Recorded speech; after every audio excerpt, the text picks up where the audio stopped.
সকালবেলা বাচ্চারা স্কুলে পৌঁছে যাওয়ার পর পুজোটা সেরে চলে এলাম তোমাদের কাছে। হ্যালো সবাইকে, আমি প্রিয়াঙ্কা। আশা করছি তোমরা সকলেই খুব ভালো আছো।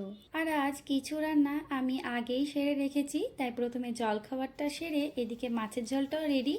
আর এই দেখো না, শুরু হয়েছে বৃষ্টি, আর এরই মধ্যে আমাকে বেরিয়ে যেতে হলো বাচ্চাদের নিয়ে আনার জন্য। আর তারপর বাড়ি ফিরে এসে বাচ্চাদের পছন্দের পমফ্রেট মাছটা তৈরি করছি।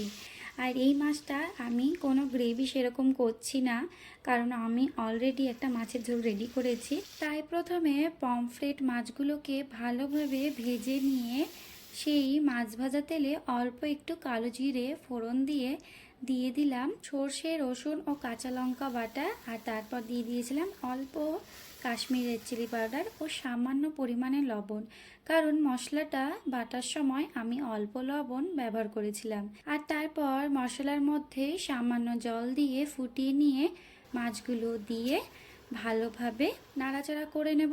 আর তারপর দিয়ে দেব চেরা কাঁচা লঙ্কা ও সামান্য পরিমাণে ধনেপাতা কুচি।